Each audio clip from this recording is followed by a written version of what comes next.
আপনারা দেখছেন আপনাদের প্রিয় ডিজিটাল বাংলা সংবাদ চ্যানেল রোদ বাংলা। আজকের অত্যন্ত গুরুত্বপূর্ণ সংবাদগুলি সরাসরি আপনাদের কাছে আমরা পৌঁছে দিচ্ছি। চ্যানেলটিতে আপনি প্রথমবারের জন্য নতুন এসে থাকলে, আমাদের সংবাদ প্রথমবারের জন্য দেখলে চ্যানেলটিকে অবশ্যই সাবস্ক্রাইব করে পাশের বেল আইকনে ক্লিক করবেন আমাদের সংবাদগুলো সবার প্রথমে নিয়মিত দেখবার জন্য। আপনার কোনো গুরুত্বপূর্ণ মতামত থাকলে অবশ্যই কমেন্ট বক্সে লিখে জানাতে ভুলবেন না। তো চলুন এবার বিস্তারিত সংবাদগুলি জেনে নেওয়া যাক। অবশেষে স্বস্তি, আবগারি দুর্নীতি মামলায় জামিন পেলেন দিল্লির মুখ্যমন্ত্রী অরবিন্দ কেজরিওয়াল। শুক্রবার কেজরিওয়ালের জামিন মঞ্জুর করল সুপ্রিম কোর্ট। ইডির মামলায় আগেই অন্তর্বর্তী জামিন পেয়েছিলেন অরবিন্দ কেজরিওয়াল, এবার সিবিআই এর মামলাতেও জামিন পেলেন দিল্লির মুখ্যমন্ত্রী। লোকসভা নির্বাচনের ঠিক আগে আবগারি দুর্নীতি মামলায় গ্রেপ্তার হয়েছিলেন অরবিন্দ কেজরিওয়াল। যদিও সুপ্রিম নির্দেশে ভোটের সময় দিন 7 জামিনে ছাড়া পেয়েছিলেন তিনি। গত 21 মে থেকে দিল্লির তিহার জেলায় বন্দী রয়েছেন অরবিন্দ কেজরিওয়াল। আবগারি দুর্নীতি মামলায় সিবিআই এর গ্রেপ্তারিকে চ্যালেঞ্জ জানিয়ে শীর্ষ আদালতে গিয়েছিলেন অরবিন্দ কেজরিওয়াল। গত 5 সেপ্টেম্বর সেই সংক্রান্ত শুনানি শেষ হয়, তবে রায়দান স্থগিত রাখে সুপ্রিম কোর্টের বিচারপতি সূর্যকান্ত এবং বিচারপতি উজ্জ্বল ভুইয়ার বেঞ্চ। শুক্রবার তার জামিন মঞ্জুর করল সুপ্রিম কোর্ট। রাজ্য জুড়ে আরজিকর কাণ্ডের প্রতিবাদে জুনিয়র চিকিৎসকদের কর্মবিরতিতে পশ্চিম বাংলায় মৃত 29। প্রত্যেকের পরিবারকে 2 লক্ষ টাকা করে ক্ষতিপূরণ ঘোষণা রাজ্য সরকারের। জুনিয়র চিকিৎসকদের কর্মবিরতির ফলে রাজ্যে এখনো পর্যন্ত বিনা চিকিৎসায় 29 জনের মৃত্যু হয়েছে, এমনটাই দাবি রাজ্য সরকারের। মুখ্যমন্ত্রী মমতা ব্যানার্জি ঘোষণা করলেন ওই 29 জনের পরিবারকে, প্রত্যেকের পরিবারকে 2 লক্ষ টাকা করে ক্ষতিপূরণ দেবে রাজ্য। মমতা ব্যানার্জি শুক্রবার জানিয়েছেন, জুনিয়র চিকিৎসকদের কর্মবিরতির ফলে স্বাস্থ্য পরিষেবা ব্যাহত হচ্ছে। রাজ্যের অভিযোগ, জুনিয়র চিকিৎসকদের কর্মবিরতির ফলে বহু মানুষ সরকারি হাসপাতালে চিকিৎসা পাচ্ছেন না, অনেকে বিনা চিকিৎসায় নাকি মৃত্যুবরণ করছেন। এখনো পর্যন্ত রাজ্যের হিসেবে মৃতের সংখ্যা নাকি 29। কিন্তু এই গোটা দাবিটাই উড়িয়ে দিয়েছেন আন্দোলনরত চিকিৎসকরা। তাদের দাবি, কোনো হাসপাতালেই চিকিৎসা পরিষেবা ব্যাহত হয়নি। সিনিয়র চিকিৎসকরা পরিষেবা দিচ্ছেন প্রতিনিয়ত, তারা বাড়তি পরিশ্রম করছেন, কোথাও বিনা চিকিৎসায় রোগীকে ফিরে যেতে হচ্ছে না। রাজ্যের দাবির প্রেক্ষিতে জুনিয়র ডাক্তারদের পাল্টা যুক্তি, রাজ্যের স্বাস্থ্য পরিষেবার বেহাল দশায় এমনিতেই বহু মানুষ প্রত্যেক দিন উপযুক্ত চিকিৎসার অভাবে মৃত্যুবরণ করেন। সেই ব্যর্থতা ঢাকতেই এবার রাজ্য সরকার জুনিয়র চিকিৎসকদের কর্মবিরতিকে কাঠগড়ায় তুলছেন। অপরদিকে আরজিকর কাণ্ডের প্রতিবাদে শিক্ষারত্ন সম্মান ফেরাচ্ছেন মুর্শিদাবাদের প্রধান শিক্ষক। আরজিকর কাণ্ডের প্রতিবাদ, এবার রাজ্য সরকারের শিক্ষারত্ন সম্মান ফিরিয়ে দেওয়ার সিদ্ধান্ত মুর্শিদাবাদের এক প্রধান শিক্ষকের। ইতিমধ্যে এ বিষয়ে জেলা শাসক স্কুল শিক্ষা দপ্তরে তিনি মেল পাঠিয়েছেন। আরজিকর কাণ্ডে উত্তাল গোটা বাংলা, গোটা দেশ। 1 মাসের বেশি সময় ধরে কর্মবিরতিতে রয়েছেন রাজ্যের জুনিয়র চিকিৎসকরা। প্রত্যেকেই নিজের মতো করে প্রতিবাদ করছেন, রাস্তায় নামছেন। সকলের দাবি একটাই, নির্যাতিতার বিচার চাই। আরজিকর কাণ্ডের প্রতিবাদ হিসেবে রাজ্য সরকারের দেওয়া শিক্ষারত্ন সম্মান ফেরানোর সিদ্ধান্ত নিলেন এবার মুর্শিদাবাদ জেলার হরিহরপাড়া হাজি আলম বক্স সিনিয়র মাদ্রাসার ভারপ্রাপ্ত প্রধান শিক্ষক গোলাম মোস্তফা সরকার। জানা গিয়েছে, 2016 সালে শিক্ষারত্ন পুরস্কার পান গোলাম মোস্তফা সরকার। স্মারকের পাশাপাশি পুরস্কার স্বরূপ 25,000 টাকা দেওয়া হয় তাকে। আরজিকর কাণ্ডের প্রতিবাদে স্মারক এবং 25,000 টাকা ফেরত দেওয়ার সিদ্ধান্ত নিয়েছেন ওই প্রাক্তন প্রধান শিক্ষক। তরুণীকে বাড়িতে আটকে রেখে টানা 2 দিন ধরে লাগাতার ধর্ষণ, গ্রেপ্তার বাঁকুড়ার দাপুটে তৃণমূল নেতা। বছর 19-এর এক তরুণীকে বাড়িতে 2 দিন আটকে রেখে ধর্ষণের গুরুতর অভিযোগ। কাঠগড়ায় বাঁকুড়া সোনামুখী পঞ্চায়েত সমিতির বিদ্যুৎ কর্মাধ্যক্ষ তথা সোনামুখী ব্লক তৃণমূল শ্রমিক সংগঠনের সভাপতি নারায়ণ মিত্র ওরফে ঝন্টু। এই ঘটনা প্রকাশ্যে আসতেই নড়েচড়ে বসেছে পুলিশ প্রশাসন। শুক্রবার বিকেলে দোষীর শাস্তির দাবি করে সোনামুখী থানায় অভিযোগ দায়ের করেছে ওই তরুণী। তার কয়েক ঘন্টার মধ্যেই তড়িঘড়ি নারায়ণ মিত্রকে পুলিশ গ্রেপ্তার করেছে বলে জানা যাচ্ছে। এই বিষয়ে সোনামুখীর বিজেপি বিধায়ক দিবাকর ঘরামি জানিয়েছেন, যেখানেই ধর্ষণ সেখানেই তৃণমূল। এখন তৃণমূল এবং ধর্ষণ সমার্থক শব্দ হয়ে গিয়েছে। অপরদিকে হামসফর এক্সপ্রেসে কিশোরীর শ্লীলতাহানির গুরুতর অভিযোগ, রেলকর্মীকে পিটিয়ে খুন যাত্রীদের। শ্লীলতাহানির অভিযোগে রেলের এক কর্মীকে পিটিয়ে খুনের অভিযোগ উঠল উত্তরপ্রদেশের লখনৌয়ে। পুলিশ সূত্রে জানা যাচ্ছে, দিল্লিগামী হামসফর এক্সপ্রেসে ঘটনাটি ঘটেছে বুধবার রাতে। বিহারের সিওয়ান থেকে একটি পরিবার হামসফর এক্সপ্রেসে উঠেছিল। ওই ট্রেনেই ছিলেন রেলের এক গ্রুপ ডি কর্মী। তারা সকলেই AC 3TR কামরায় যাচ্ছিলেন দিল্লি। জানা গিয়েছে, রেলকর্মী কিশোরীকে তার আসনে বসতে বলেন। রাত তখন 11:30। অভিযোগ, কিশোরীর মা শৌচালয়ে গেলে রেলকর্মী কিশোরীর শ্লীলতাহানি করেন। কিশোরীর মা শৌচালয় থেকে ফিরতেই কিশোরী তার কাছে গিয়ে কাঁদতে শুরু করেন। তারপর তাকে গোটা ঘটনাটি খুলে জানায় মহিলা। তখন তার স্বামী, শ্বশুর ট্রেনের কামরার বাকি যাত্রীদের বিষয়টি জানায়।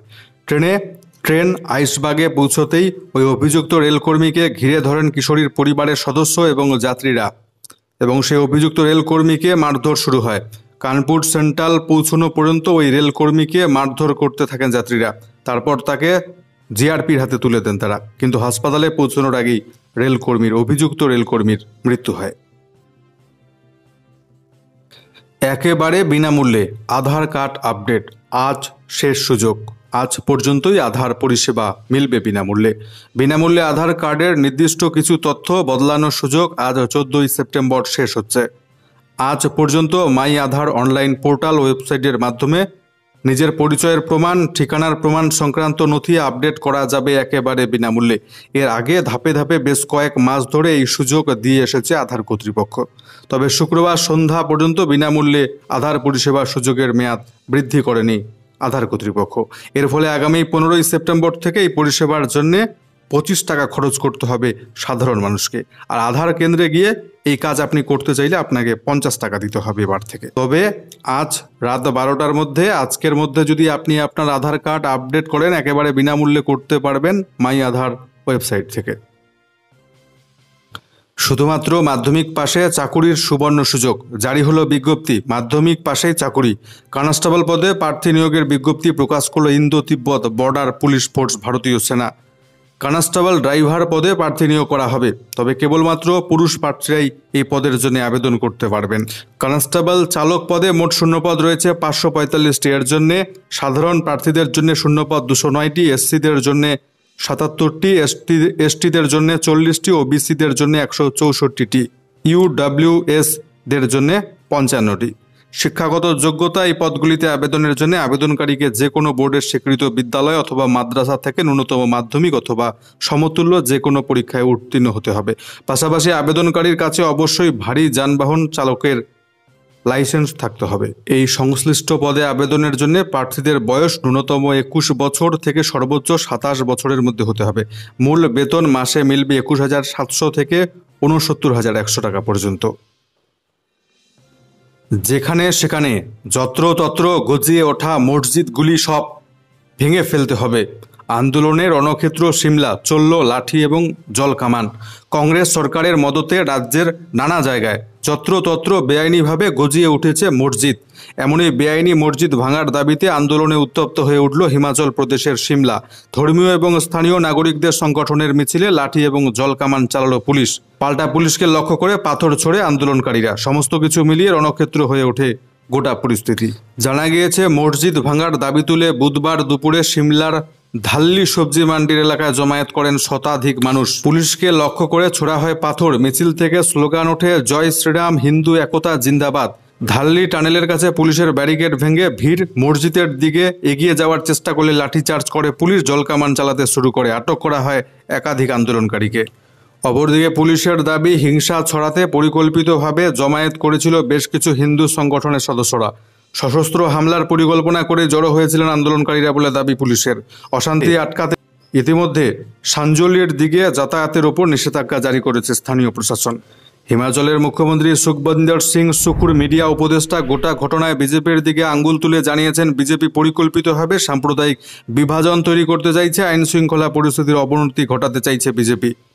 অপরদিকে হিমাচলের মন্ত্রী বিক্রমাদিত্য সিং শান্তি রক্ষার আবেদন জানিয়ে বলেছেন, মসজিদ চত্বরে শান্তি বজায় রাখতে সরকার উপযুক্ত পদক্ষেপ নিচ্ছে। সুইজারল্যান্ডের ব্যাংক থেকে বাজেয়াপ্ত আদানির 2,600 কোটি টাকা। হিন্ডেলবার্গ রিসার্চের রিপোর্টে ফের শোরগোল।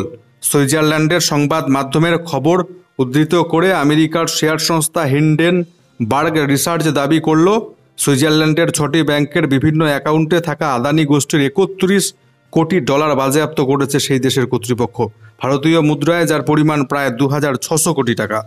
হিন্ডেলবার্গের ওই রিপোর্ট সামনে আসতেই চাঞ্চল্য ছড়িয়েছে, যদিও মার্কিন শর্ট সেলার সংস্থার ওই দাবি খারিজ করেছে আদানি গোষ্ঠী। হিন্ডেলবার্গের দাবি খারিজ করে শুক্রবার গৌতম আদানির সংস্থার তরফে একটি বিবৃতিতে জানানো হয়েছে, সুইস আদালতে আমাদের কোনো মামলা নেই। আমাদের সংস্থার কোনো অ্যাকাউন্ট বাজেয়াপ্ত করা হয়নি। হিন্ডেনবার্গের দাবি ছিল 2021 সালে বেআইনিভাবে শেয়ার এবং আর্থিক লেনদেন সংক্রান্ত একটি তদন্তের প্রেক্ষিতে এই পদক্ষেপ করেছে সুইস কর্তৃপক্ষ। বঙ্গোপসাগরে গভীর নিম্নচাপ, দক্ষিণবঙ্গে রবিবার পর্যন্ত ব্যাপক বৃষ্টিপাতের পূর্বাভাস, লাল সতর্কবার্তা জারি। বঙ্গোপসাগরের তৈরি গভীর নিম্নচাপের প্রভাবে আগামী রবিবার পর্যন্ত দক্ষিণবঙ্গের বিভিন্ন জেলায় ব্যাপক বৃষ্টিপাতের সম্ভাবনা। আগামীকাল রবিবার পর্যন্ত কয়েকটি জেলায় অতি ভারী বৃষ্টির জন্য লাল কমলা সতর্কবার্তা জারি করেছে আবহাওয়া দপ্তর। আলিপুর আবহাওয়া অধিকর্তা হাবিবুর রহমান বিশ্বাস জানালেন, আজ শনিবার দুপুর থেকে সন্ধে পর্যন্ত কলকাতা সংলগ্ন জেলাগুলিতে ভারী থেকে অতি ভারী বৃষ্টি সম্ভাবনা। কলকাতা, হাওড়া, হুগলি, 2 পরগনা জেলায় এই সময় ভারী থেকে অতি ভারী বৃষ্টির জন্য কমলা সতর্কবার্তা জারি রয়েছে। আবহাওয়া অধিকর্তা জানিয়েছেন, শনিবার পর্যন্ত 24 ঘন্টার মধ্যে কলকাতায় সর্বোচ্চ 200 মিলিমিটার পর্যন্ত ভারী অতি ভারী বৃষ্টিপাত হতে পারে। তার সঙ্গে থাকবে জোরালো হাওয়া। সমস্ত কিছু মিলিয়ে প্রচুর বৃষ্টিতে দুর্যোগ পরিস্থিতি সৃষ্টির আশঙ্কা থাকছে। শুক্রবার কলকাতা সহ বিভিন্ন জেলায় বৃষ্টি বেড়েছে। বিকেল 5:30 পর্যন্ত 24 ঘন্টার মধ্যে শহরে 34 মিলিমিটার বৃষ্টি হয়েছে ইতিমধ্যে। নিম্নচাপের প্রভাবে পরবর্তী ধাপে পশ্চিমাঞ্চলের জেলাগুলিতে বৃষ্টির পরিমাণ বাড়বে। শনিবার বাঁকুড়া, পশ্চিম মেদিনীপুর জেলার কোনো কোনো এলাকায় অত্যন্ত ভারী বৃষ্টির আশঙ্কায় লাল সতর্কবার্তা জারি করেছে আবহাওয়া দপ্তর। শনিবার ভারী থেকে অতি ভারী বৃষ্টির জন্য কমলা সতর্কবার্তা জারি থাকছে 2 বর্ধমান, পূর্ব মেদিনীপুর, ঝাড়গ্রাম, বীরভূম, পুরুলিয়া জেলার জন্য। রবিবারও ঝাড়গ্রাম, পুরুলিয়া, পশ্চিম বর্ধমান, বীরভূম জেলার জন্য ভারী বৃষ্টির পূর্বাভাস দেওয়া হয়েছে।